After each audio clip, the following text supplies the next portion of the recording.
Hi, my name is Angel Schatz and I live in Austin and I work in digital design and animation, and I've done that for about 15 years.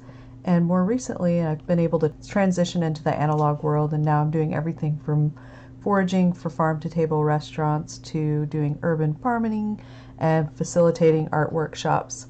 And so my interest in mushrooms started at a young age when foraging morels in the Midwest with my granddad. And it was rekindled when I found out morels also were found in Texas. And so I still haven't found a morel, but here are some of my favorite melfies of mushrooms that I have found. And some of those I'll talk about today in this presentation are in art and fungi and the war on drugs. So in the last talk, we took a mushroom trip around the world exploring early art as it relates to fungi. We learned about how early polytheistic tribes and civilizations all over the world, including early Christians who used mushrooms in their religious practices and partook in rituals with a mysterious elixir called soma. And so the sacred mushroom used in these rituals to commune and find harmony with the planet were reflected in many of the artifacts and religious texts. And if you haven't had a chance to see the video, you can click on the info link to the right or go to the Central Texas Mycological Society website. Today I'm going to continue talking about fungi and art and focus on the war on drugs, which is really, as we know, a war on nature. We will learn how war is a tool used by the ruling class to oppress native people and vulnerable people and create feudal hierarchies. We will observe art as polytheistic religions were replaced with monotheistic ones. I'm going to start where we left off around the medieval period in Europe, which is where the war on nature began. So around this time, monotheistic religions took shape, leading to the crusades directed by the Roman Catholic Church. Eventually, the Inquisition and Western colonization was all over the globe. Materialism was forced upon native people. And for participating in rituals that connected with nature, indigenous people were persecuted, forced into feudal slavery, tortured, and killed.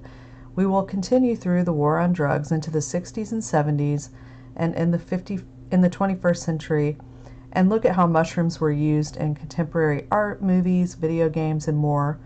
We will see how the spiritual was replaced with the material and the collective consciousness was replaced with individualism, and art as a commodity grew out of this paradigm. So we'll also see how sacred mushrooms are portrayed subversively as a rebellion against the ruling class. In the medieval period, fungi was still classified in both the plant and animal kingdoms, and it was a great mystery. And in order to understand the so-called war on drugs and how it started, we're going to learn about how drugs or medicine became a thing in the West. So the precursor to chemistry and medicine was called alchemy. And alchemists in the Middle Ages sought to find the secret of creation or life from elixirs of mushrooms, minerals, plants, and even animals in their experimentation. There were many books on alchemy published at the time, including this one by a German named Faust, and he likened the power of chemical science to Pandora's box in the Greek myth, which let evil into the world when it was opened. In the view of the author, alchemical knowledge is a double-edged, powerful, but dangerous in the wrong hands. So Faust is known, and he's famous in history for selling his soul to the dark side, which is known as the Faustian bargain, which is a pact when a person trades something of supreme moral or spiritual importance, such as personal values or the soul, for some worldly or material benefit, such as knowledge, power, or riches. And choosing between a binary of good versus evil, which these two things became associated with, was a common theme as we study this period of medieval art. European alchemy was a mixture of science, philosophy, and mysticism. The art was filled with a lot of esoteric symbolism, as shown in this chart, and the prominence that it gave to the idea of influencing or controlling nature led many scientists to look to the magic and its allied arts such as astrology, which it was thought could put nature to the test by a means of experimentation. And there was no formal scientific method, so there were many diverging texts, and some alchemists and their apprentices even accidentally died doing their experiments and playing around with these elixirs. So alchemy or medicine existed in ancient Greece, North Africa, Asia, and the Middle East long before the medieval period in Europe. So when the Roman Alexander the Great conquered Egypt, he was responsible for the popular reintroduction of alchemy to medieval Europe. And this started with the Emerald Tablet and 42 other Hermetic texts created some 38,000 years ago, and it was written in an ancient Phoenician sort of language. The ancient texts were said to include the secrets of the universe and included alchemy, astrology, philosophy, geography, medicine, theology, and music texts. The tablets were known to contain the Philosopher's Stone, also known as the elixir of life, useful for rejuvenation and for achieving immortality, or a substance that could transmute any base metal into gold. This was the most sought after goal in Western alchemy, and so more gold in the quest for immortality became foundational to the Western ideology, and it really dominated this time, and it sort of became a new religion. Alexander the Great gained access to all of the Egyptian artifacts in secret. He is said to have found the emerald tablets and scrolls in a tomb at Heliopolis, where he placed the scrolls in the sacred archives and put emerald tablets on public display. Construction of the city of Alexandria and the famous library to house and study Hermetic texts was begun immediately, and he assembled a panel of priests and scholars to prepare translations. So later in history, Arabic translations were eventually translated to Latin, and a translation was done by the famous Sir Isaac Newton, and it's found among his alchemical papers that are housed in the Cambridge Library. Those translations and knowledge being brought from North Africa and the Arab world really brought Europe out of the Dark Ages and into the Age of Discovery. So later on, too, Carl Jung, the famous psychologist that spent a lot of time trying to understand the subconscious, identified the emerald tablets with a table made of greenstone, which he encountered in the first of a set of his dreams and visions, which he describes in his writings, The Seven Sermons of the Dead. He also famously said, for the alchemist, the one primarily in need of redemption is not man, but the deity who is lost and sleeping in matter. And so I think he was really trying to say that lowercase God is in everything. And so he interpreted the emerald tablets as something that could be achieved through a higher consciousness, not something material, as a formula or turning a base metal into gold. So ethnobotanist and consciousness guru Terence McKenna agrees, calling the tablets a formula for a holographic matrix that is mirrored in the human mind and offers mankind its only hope for future survival. And so the ancients really clearly possessed a genuine science of consciousness, which is really, an understanding of dark matter. The ancients compared this to the veil of ignorance, which must be pierced to allow light of consciousness to shine through. In the Vedic or Indian alchemy, this is called Veda. So this could not be achieved through materialism. And to this day, it's a great mystery to where the emerald tablets are hidden, or the contents of the Philosopher's Stone. So many scholars say it wasn't a psychotropic elixir like the soma that was used by the Vedics in India, and then eventually all around the world. And we discussed this in the last talk. And like Jung and Terence McKenna, some believe it was immaterial. The tablet was supposedly buried during the time when scholars were imprisoned and libraries, including the Alexandria, were left to, they were burned and also left to be destroyed. As the Crusades in Europe continued, the obsession with good and evil and the expulsion of demons were found all over art. So these anonymous engravings from the 1600s are a classic example of alchemical initiation, of having demons baked out of one's head into a billowing cloud containing the universal elements of an expanding consciousness. So two mushrooms joined at the cap appear in the lower left of this expanding mind cloud.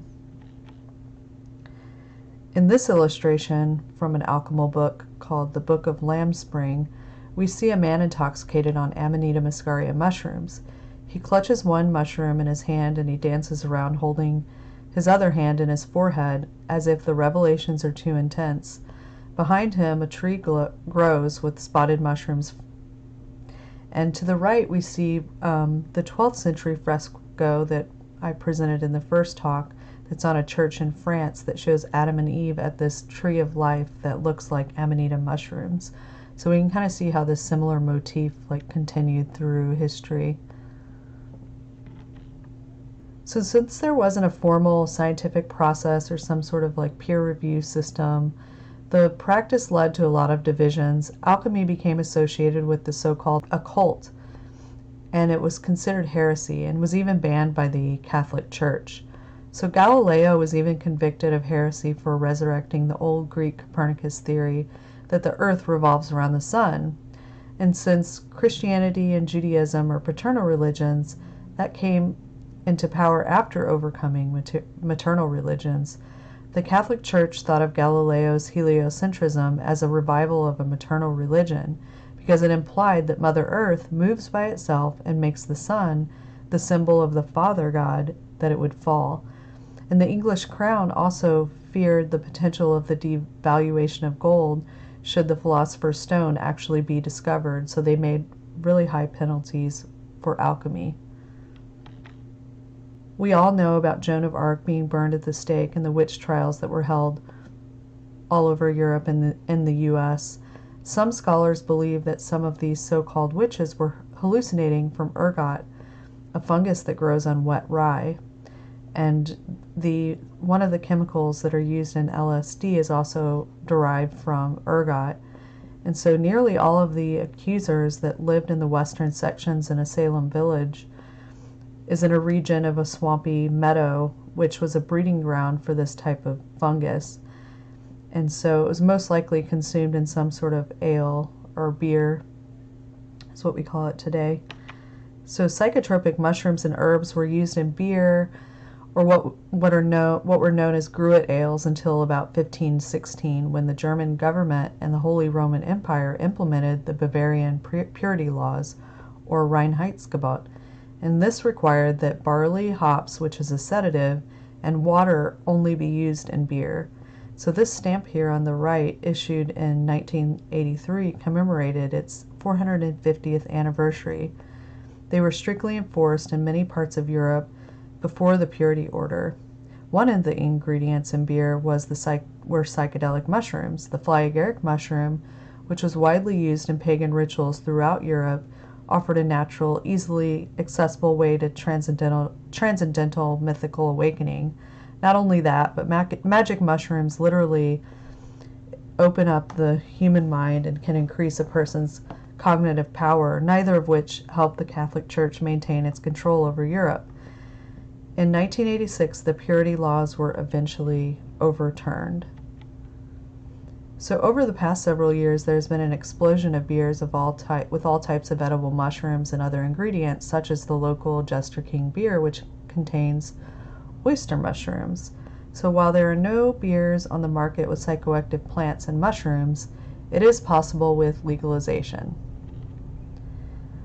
When the Spanish conquistadors arrived in Mesoamerica in 1519, they believed the mushrooms used in the sacred rituals by the Aztecs allowed them to communicate with the devil.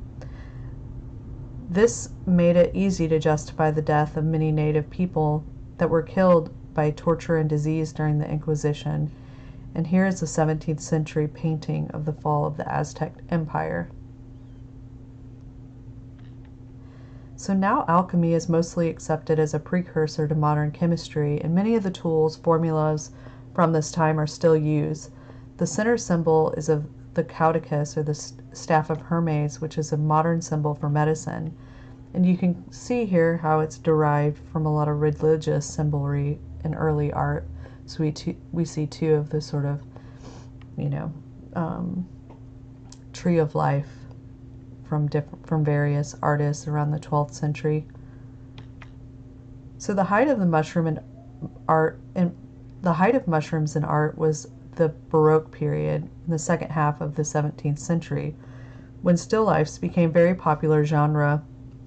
This style of art was encouraged by the Catholic Church, So mushrooms could be frequently found in the company of vegetables and fruit. Such kitchen still lifes were most popular in Italy, where the painting almost invariably depicted edible species such as the Amanita caesarea or the Boletus edulis, and the identity of the most mushroom prolific painter of this period is known as Pseudo Ferdila, or the painter of Carlo Torre, and his identity is unknown. It was known that Europeans also cultivated mushrooms in their garden beds beginning in the 17th century. So in addition to the still lifes, there were also some landscape paintings depicting people foraging for mushrooms, as this one shows here. So before photographs, Facebook identification groups, and DNA sequencing, botanical illustration, songs, poetry, and folk wisdom is how people learned to correctly identify mushrooms. So if you were royalty, you had your own botanical illustrator. So Claude Aubry was a French illustrator and botanical artist to King Louis the Great. His mushroom paintings date from 1730, and Aubry created nearly 800 drawings for little recognition of his art, and a select portion of his illustrations are now available and published through the University of Chicago Press. So here we see the parasol mushroom, a tear-tooth fungus, and also the beefsteak polypore. Here are two scientific illustrations from the 1800s field guides that incorrectly identified the death cap, the Amanita phalloides, pale form as Amanita mappa. So this contains almost no toxins. And so to the right we see a poem that was written by Meg Beadle. In the 17th and 18th centuries, several historical figures died from eating death caps by accident or assassination. This includes Roman Emperor Claudius, Pope Clement VII, Tsarita of Russia, and Holy Roman Emperor Charles VI. Shortly after Charles VI's death from a meal of mushrooms, the War of Austrian Succession broke out, and many of the borders changed in Europe in this part of the world, as you can see from this map, and the Ottoman Empire really gained a lot of ground here. So the famous French philosopher Voltaire is quoted as saying, "A dish of mushrooms changed the destiny of Europe." These famous deaths in Europe led to an intense culture of mycophobia in Western Europe. The fear of accidental poisoning appeared to cast doubt over the nutritional value of mushrooms. The language used around mushrooms was often viscerally hostile. Drawing upon images of filth and waste, several writers referred to them as excrements of the earth, or a bundle of putrefaction arising of a cold, moist, vicious matter of earth. And the Victorian world still expressed deep ambivalence about fungi. Even though children's fairy stories are populated with innocent versions of fly agaric, toadstools, and pixies dancing in fairy rings, as seen in this Walter Jinks Morgan painting. The particular genre deals with an underworld of fairies and elves, and European superstitions routinely warned against entering the fairy ring. If you dare to enter a ring, many myths warned you would die young. You also became invisible to the mortal world, unable to escape the ring, or you are transported instantly to the fairy realm. Every culture has a slightly different superstition, as you see. This spooky fairy ring was painted by the same illustrator who did the Grimm's fairy tale. Genre associated with literature at the time, and it really provided a sense of escapism.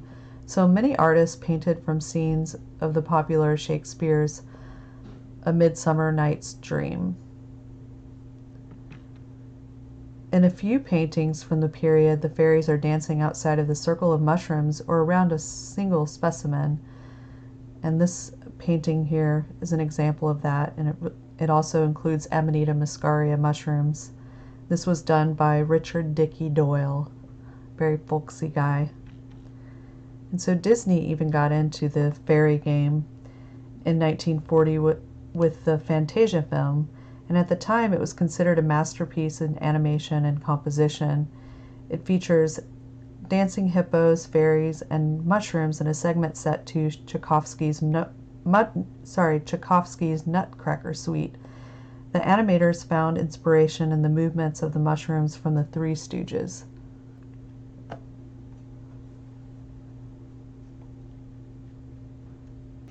Modern science can explain fairy rings. The mycelium of a fungus growing in the ground absorbs nutrients by secretion of enzymes from the tips of the hyphae. This breaks down larger molecules in the soil into smaller molecules that are then absorbed through the walls of the hyphae near their growing tips. The mycelium will move outward from the center, and when the nutrients in the center are exhausted, the center dies, thereby forming a living ring from which the fairy ring arises. So around this same period of art, Alice in Wonderland by Lewis Carroll was written. It included the famous illustration of a mushroom larger than humans, and much debate over the type of magical mushroom has gone on through the centuries. It is now known that John Tenniel, the book's illustrator, did not have a scientific background, but he drew his inspiration from his work that he did in a magazine called Punch, which was a satirical political magazine. And it's known that everyone portrayed the Pope as a caterpillar.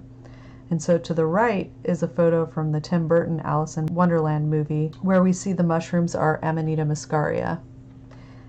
And so we know that it's Amanita muscaria because it was documented that a few days before writing Alice in Wonderland, Carroll made his only ever visit to the Bodleian Library, where a copy of Mordecai Cook's recently published drug survey, The Seven Sisters of Sleep, had been deposited.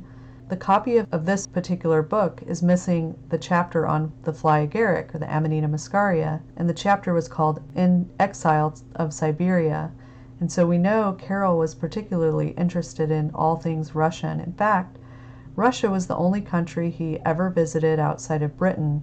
We learned in the last talk about how ancient cultures from these regions in Siberia and Scandinavia, Lithuania, consumed Amanita muscaria to make them feel big or feel like flying.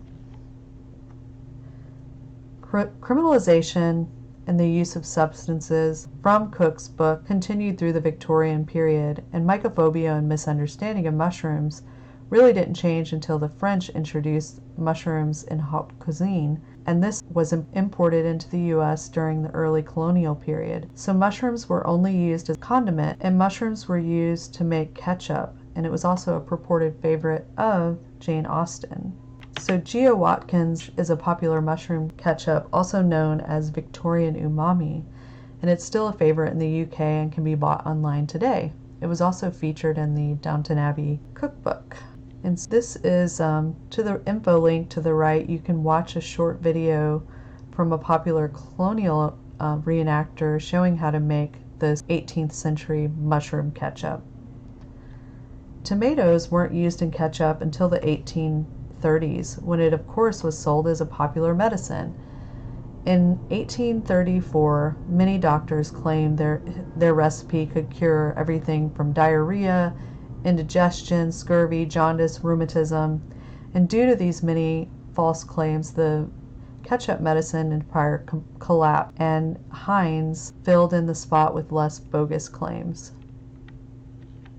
As America's interest in mushrooms grew, entire cookbooks were devoted to them. One of the first English-language mushroom cookbooks is Kate Sargent's 100 Mushroom Receipts, which is what people used to call recipes. So Sargent's work included some fabulous Harry Potter-sounding recipe titles, as shown here. So in the book's introduction, Sargent describes the changing American attitudes towards mushrooms at the turn of the century.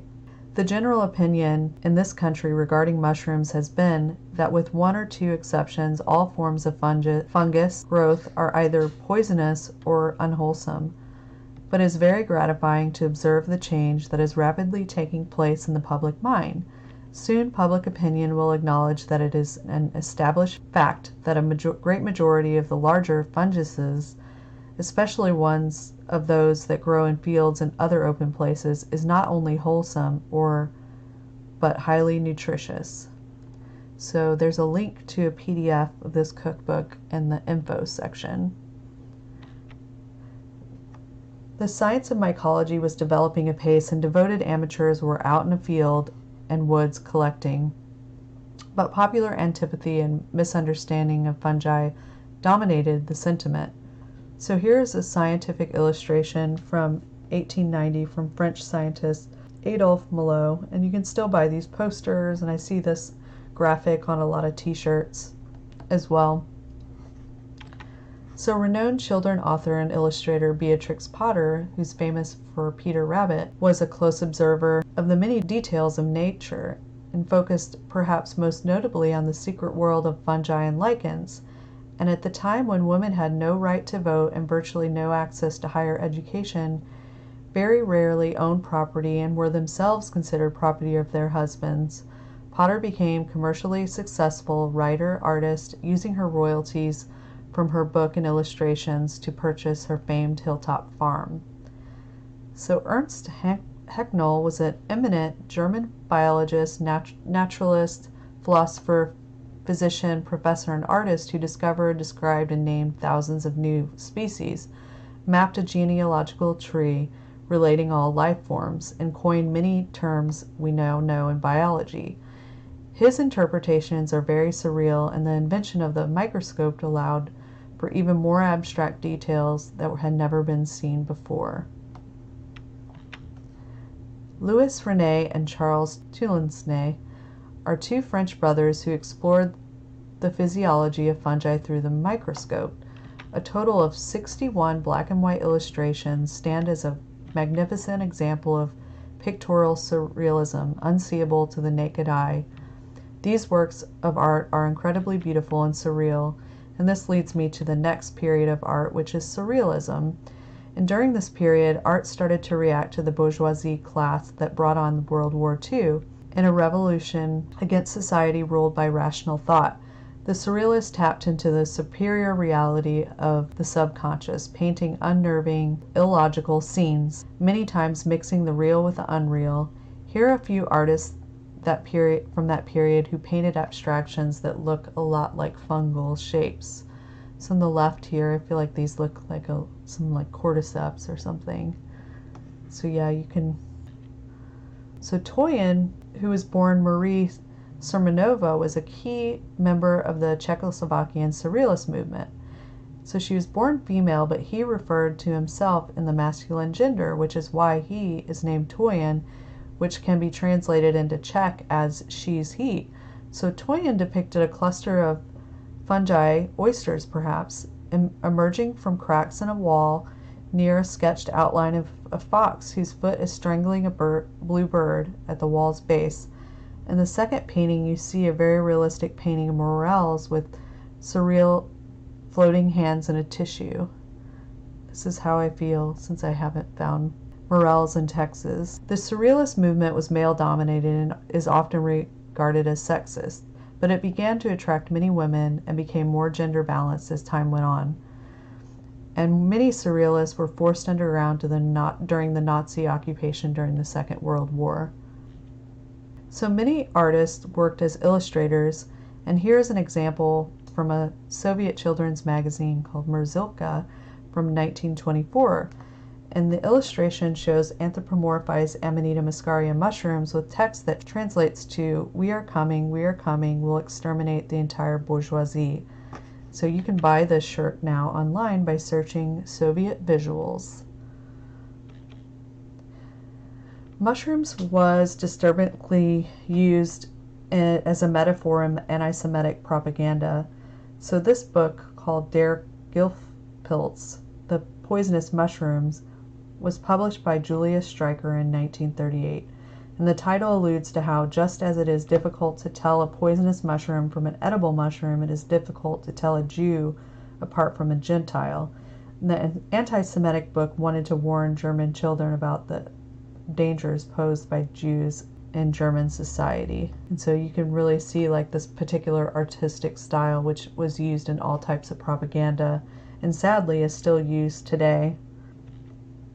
So during World War II, many African Americans were dying on the front lines. The U.S. still enforced apartheid, otherwise known as separate but equal, and this was enforced at home and in the military. And it was widely known that Nazis learned how to divide and conquer from studying U.S. slavery and Jim Crow laws, which still existed in the U.S. during World War II.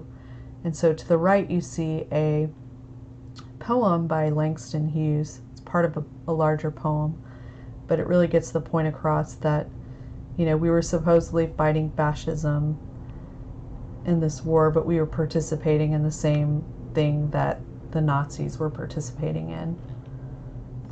So after Japan had already agreed to surrender, the U.S. unleashed a giant mushroom cloud over Hiroshima and Nagasaki. The U.S. military wanted to set a precedent in fighting the next ideological enemy. Here are illustrations by atomic bomb survivors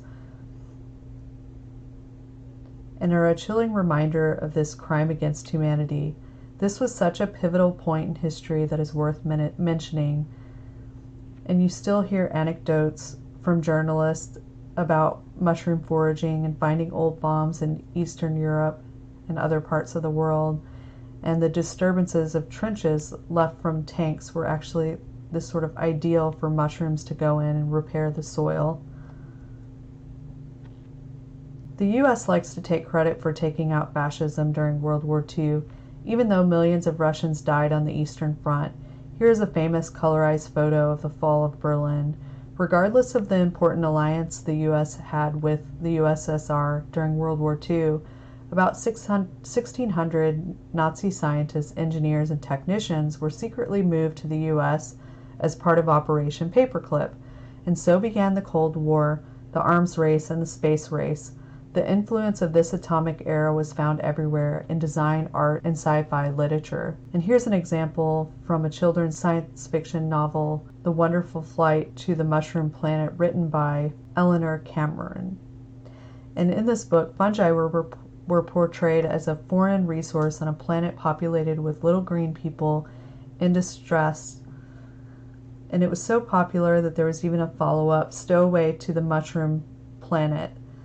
And so Eleanor was also known for publicly speaking out against the way Oompa Loompas were portrayed as African slaves in the Charlie and the Chocolate Factory book.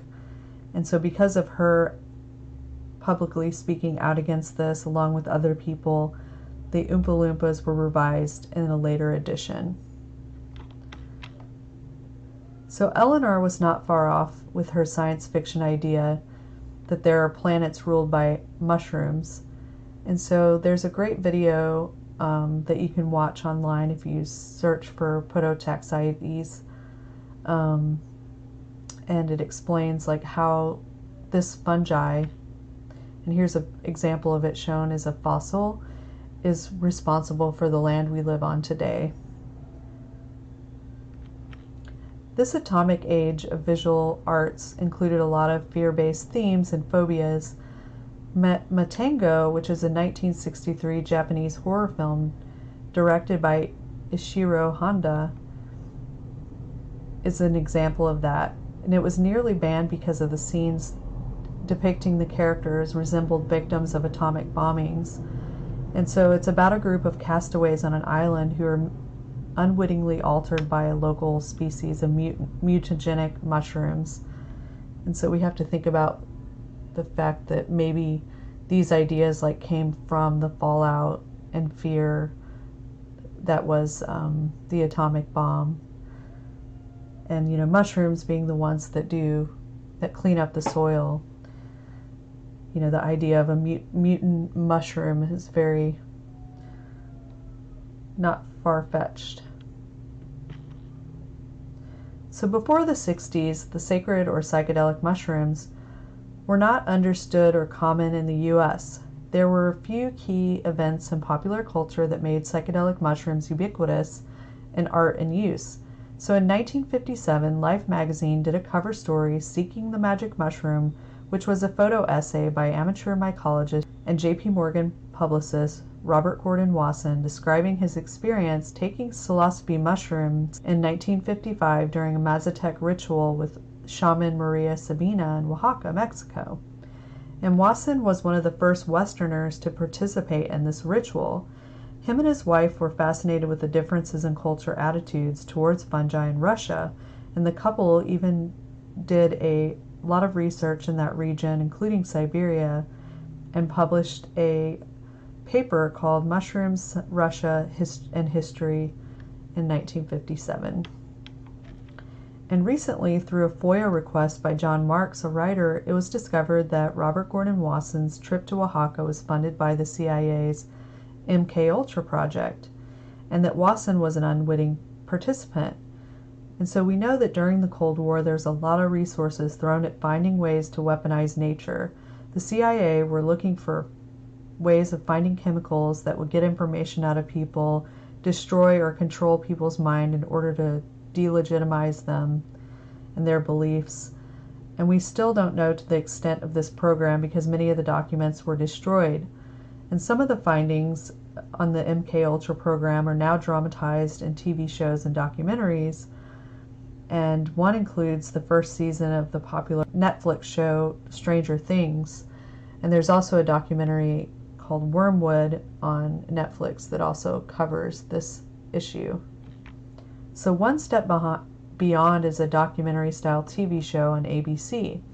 And in 1961, the episode The Sacred Mushroom deals with the discovery of a mind-altering drug that were purportedly able to increase the user's psychic powers. So Newland, the TV host, travels to Mexico where he meets with a local shaman who initiates a ritual use of magic mushrooms.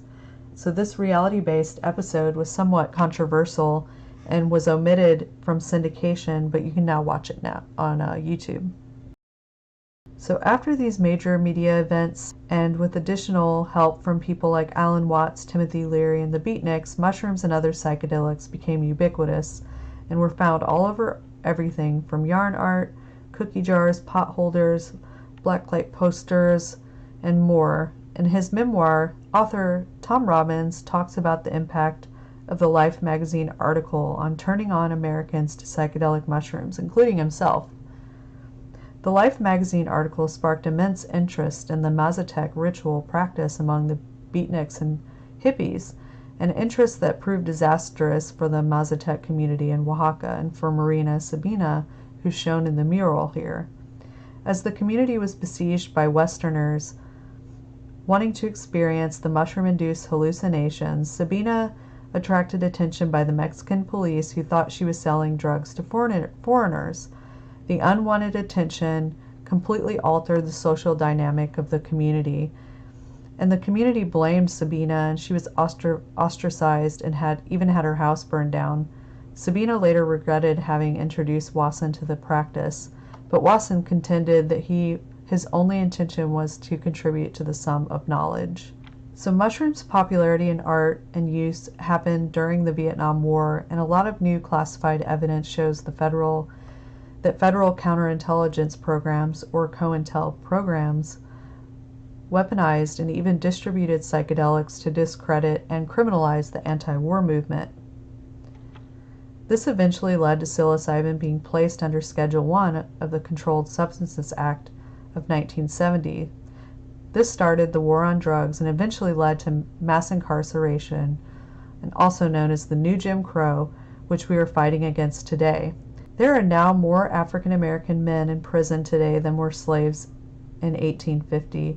We have more people incarcerated per capita than any country in the world, including places we hear a lot about today that are supposedly mass detaining different groups within their society. And so here's a quote by Nixon's policy advisor at the time that really shows what the intent of these laws were. Around the same time, in 1969, the scientist named Robert Whitaker published the first major revision to the two-kingdom classification system.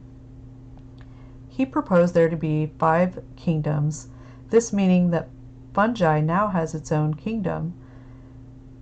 This date is significant not only because it was the year of the moon landing, but also that with such great leaps in one area, the U.S. made a huge stumble backwards with the war on drugs. With so little knowledge of mushrooms, research was shut down. Mushroom imagery and art persisted through the 70s, but started to fade and be considered kitsch over time. In the Soviet Union in the early 90s, just months before the collapse of the USSR, a hoaxer went on TV and started a rumor that Lenin, the Bolshevik leader, was not human but was a mushroom. And this was based on knowledge that the hoaxer had learned on a trip to Mexico, where he had seen frescoes closely resembling the events of the 1917 Bolshevik Revolution. He even said that consuming large quantities of psychedelic mushrooms would eventually make someone a mushroom themselves. And this obviously not being true, it divided the public. And you can watch it on YouTube as well, and you can see how he even suggested that the Soviet hammer and sickle was in fact a combination of a mushroom and a mushroom picker's knife. And these absurd claims didn't prevent thousands of people from taking the program seriously. It's hard to tell how much this hoax helped weaken the USSR, which completely collapsed months later. In the mid-80s, the Japanese company Nintendo introduced their console to the US. Mario and his brother Luigi traveled the Mushroom Kingdom to rescue Princess Toadstool from Bowser. If the player gets a super mushroom, Mario grows double the size and gains the ability to break bricks above him. And so it's known that the authors of the game, the designers of the game, they understood how Amanita muscaria worked, and so when it's ingested, it can make someone feel bigger or feel like flying. So the franchise was so popular that it spun off into many live-action and animated movies and more. And Super Mario Bros. Wasn't the only video game from Nintendo to include fungi creatures with superpowers, so here are several characters from Pokemon: Morlul, Shroomish, Fungi, Among Us, to Parasect, which looks like an insect infected by a mushroom. And this brings me to the next more modern video game, which is one of my favorites. So this game is called The Last of Us, and if you would like to know more about the gameplay and the game mechanics, you can click on the info button to the right. Part 2 of this game will be coming out in May, the end of May in 2020. So Mushroom Men is another series of video games worth mentioning because they are developed in Austin. And the story revolves around a civil war between mushroom men and the human world. Truffle Trouble is another game that was released a few years ago from this same series. In the last few decades, and especially with the popularity of the Super Mario Bros. Mushrooms, pop mushroom imagery has made a comeback, and not surprisingly from Japanese artists. So here are some valuable paintings by Japanese artist Yayoi Kusama, known for her colorful and poppy polka dots. Sotheby's estimates this to be valued at $2.2 million. So Yayoi has lived in both the US and Japan. She was part of the counterculture movement in the 60s and did a lot of performance art, painting polka dots on everything. And so here, her early work is said to have influenced even Andy Warhol. Takashi Murakami, considered the Warhol of Japan, is known for his contemporary pop synthesis of fine art and popular culture, particularly his use of boldly graphic and colorful anime and manga cartoon style. Murakami became famous in the 90s for his superflat theory, which is a blend of high and low. His output includes paintings, sculptures, drawings, animations, and collaborations with brands such as Louis Vuitton. So this painting by another Japanese artist also falls into that super flat genre.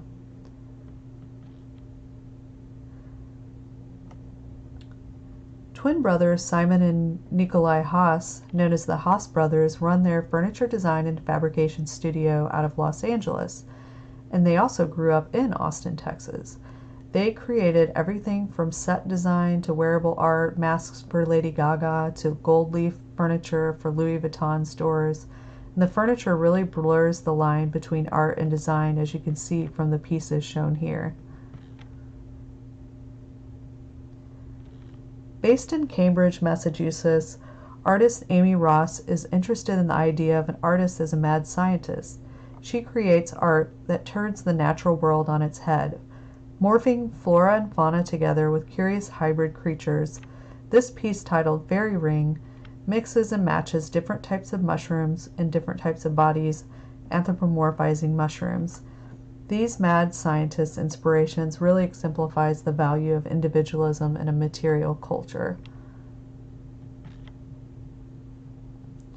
In Soviet times, there was a magazine called America. It was an illustrated monthly edition in Russian language issued by the U.S. State Department from 1956 to 1995.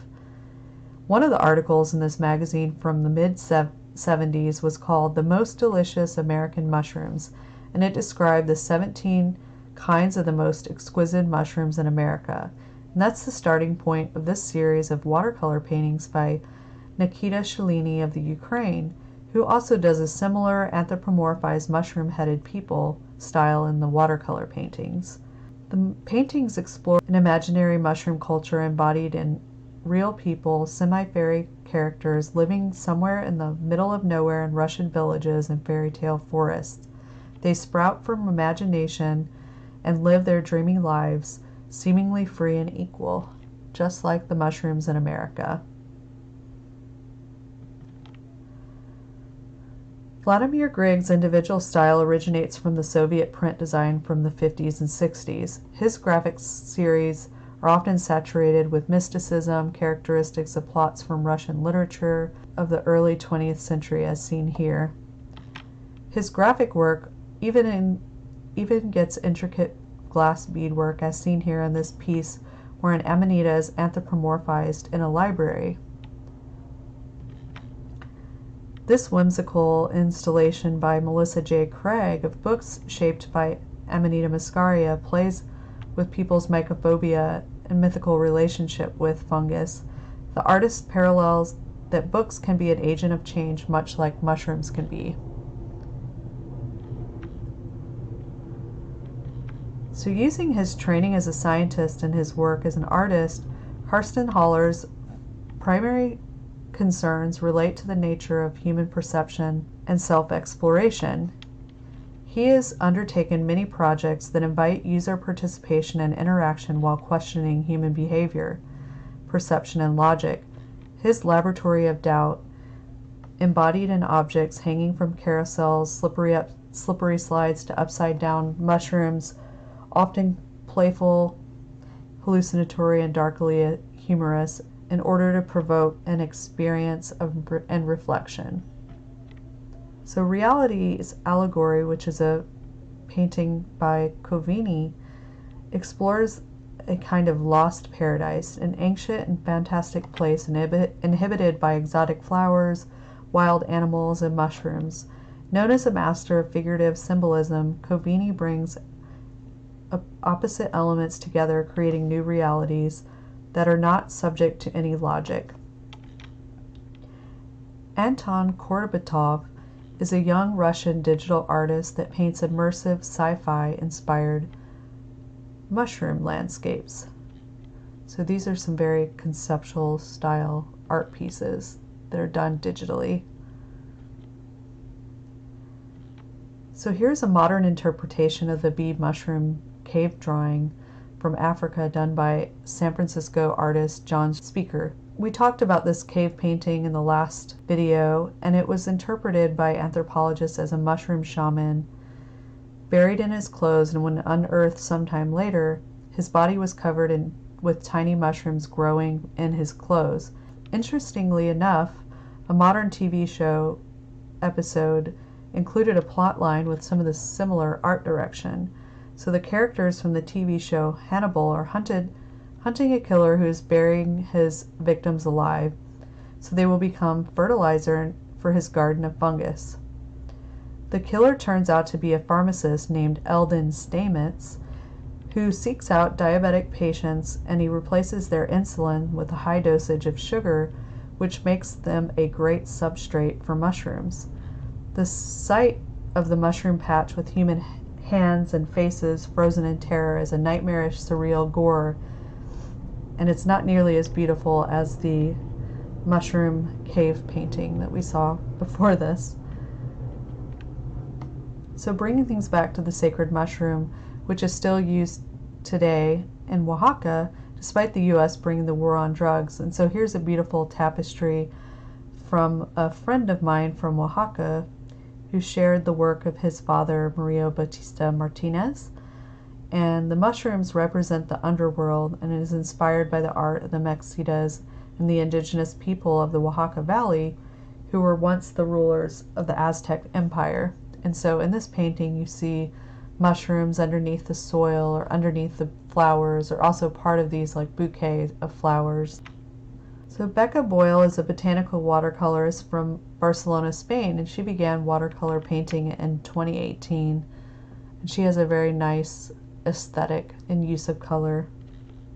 Sarah Guy is an illustrator from Ottawa who recently created a stunning book called The Mushroom Kingdom Through the Fairy Ring, which is a storybook that she created during Inktober, which is a challenge for artists and illustrators during the month of October. So Brielle of Prairie Lane Art and Design also created these magical tarot prints of anthropomorphized mushroom people and more as part of Inktober as well. And you can find her online Instagram. So Wicked West makes these ceramic sculptures, and this is an artist from Oregon, and she started making these anthropomorphized mushroom figures from being inspired by the outdoors where she lives. So a lot of people say embroidery is a craft, but I believe it is an art here, and I'm a huge fan. So here are several of my favorite embroidered mushrooms.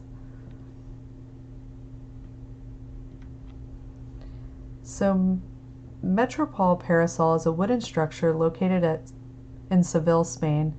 It was designed by German architect Jürgen Meyer and consists of 6 parasol-shaped mushrooms. And this is part of a museum, so underground are ruins from Romans and Moorish that were found at this site. Chris Jury is known for his environmental installations, and his body of work includes ephemeral assemblies of natural materials, and this is known as land art. This 3D sculpture includes mushroom clouds evoking the nuclear bomb. And it's made out of about 6,000 pieces of fungi strung floor to ceiling. The artist questions the ties between nature and man-made destruction through his metaphorical utilization of mushrooms. This land artist, Sarah Alhurpuro from Finland, also uses mushrooms as her primary medium. The compositions are stunning, the art uses no synthetic materials, and the compositions are left for passers-by to find.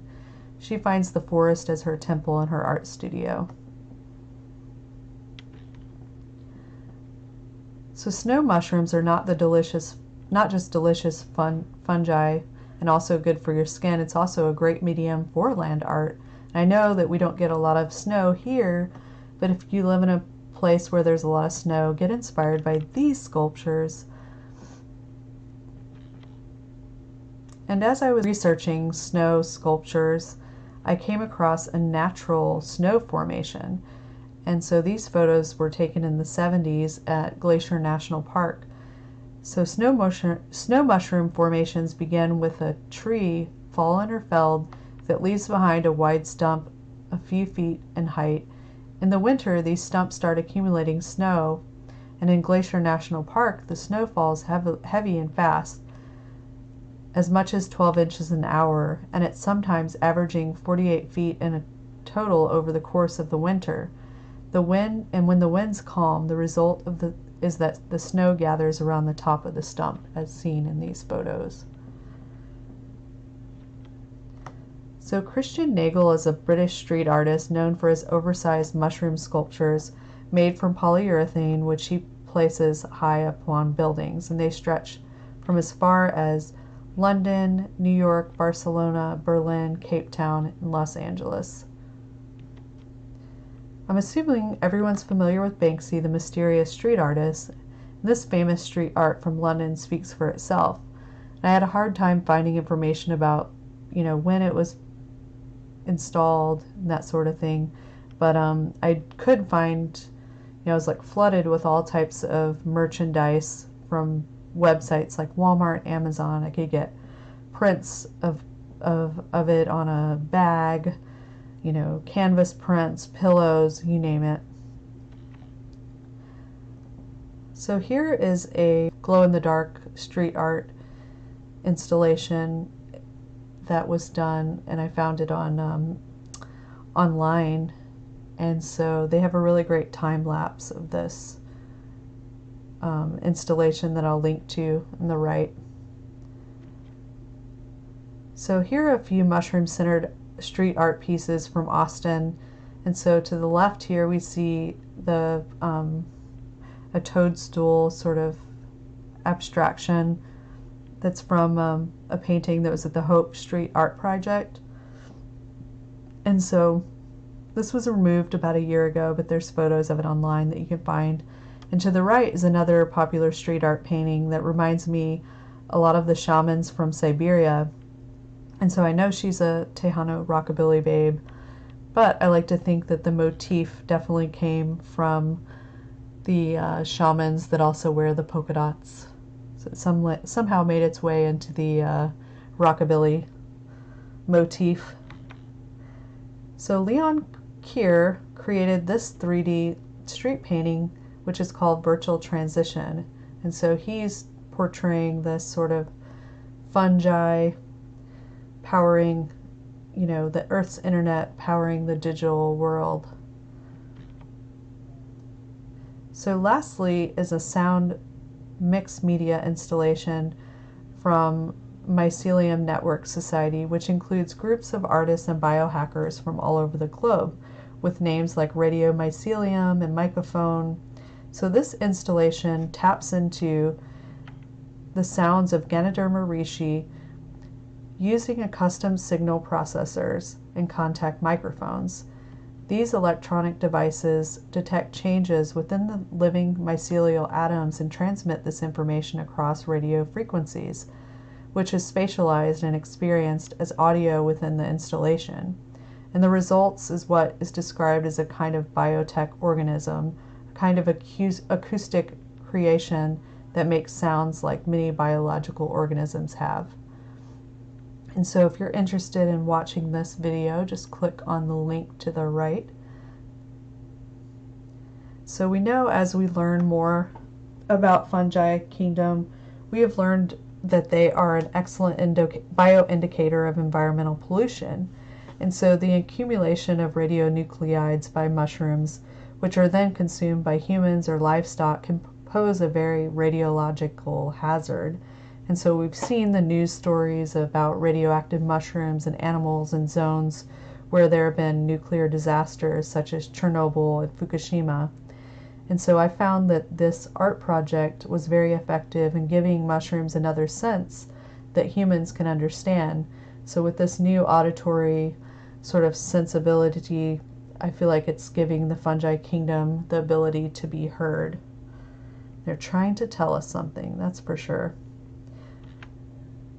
So I'm going to go ahead and just summarize this talk. So, you know, the war on drugs is really a war on nature. And so I approach this talk from a macro and social behavioral perspective. And I feel like it helps us understand where the ideological shift towards individualism and materialism happened and the war on nature began. And so I do think this quote from Rachel Carlson says a lot. You know, in nature, nothing exists alone, but man is part of nature, and his war against nature is inevitably a war against himself. And so in the last talk, we learned how sacred mushrooms were used by people all over the globe to commune and find harmony with the planet. It was reflected in their artifacts, their polytheistic spirituality and belief in many gods that make up our universe instilled a respect and even fear for nature. So they sought to find harmony with the living world. This all changed when monotheistic religions were introduced in Europe. It motivated the destruction of indigenous civilizations around the globe. And when the Emerald Tablet was reintroduced to Europe, the spiritual connection with nature was replaced with material quests. Alchemists interpret it as a way to control and dominate nature. Western civilization turned towards materialism and quests of accumulation of gold and search for immortality, this new religion per se, and it was washed with a monotheistic religion such as the Roman Catholic Church, which pride themselves on understanding material science, yet hardly understand the fungi kingdom or the relationship to dark matter and the consciousness of living things. And so, we see the problems arising from that every day, especially when we pay very little attention to our mental health. We have the ability to transmute one atomic element into another for the purpose of creating mushroom clouds that kill millions of living things with the push of a button. The internal combustion engine, fungicides, and pesticides used in agriculture are also praised as material successes, but are some of the most destructive forces in the planet. Billions are poured into a space race to try to find another habitable planet rather than finding harmony with the planet we live on. This is why I see the war on drugs as a war on nature. Despite all of this trauma, art has found a way to heal us. We consciously and unconsciously recreate the magic of nature when it is taken away from us, in hopes to tell stories to enlighten those that are destroying nature. Early artifacts were so different in what are considered art today. The spirituality, identity, and deities of larger tribal groups were depicted, and religion and tribalism was replaced with individual identity. The expectation today is that art is an expression of an individual identity, a brand, or something that is valuable that can be auctioned to the highest bidder, which ends up being a tax deduction for the elites. It's an insider game full of price fixing and manufactured scarcity. And so we have to ask ourselves, how as artists or patrons of the art, how do we find beauty in this material and commodified art world? And so how do we avoid being co-opted and taken advantage by the elite communities? And so, we see this coming up over and over. We saw the banana art exhibition at Miami Basel, the Basel Art Show in Miami. And so, we fight in those sort of ways, but sometimes it's just the whole thing goes over people's heads. So, sometimes I feel like we just have to be extremely direct in our approach, because being subversive sometimes doesn't quite come across in a society that's very kind of obsessed with materialism.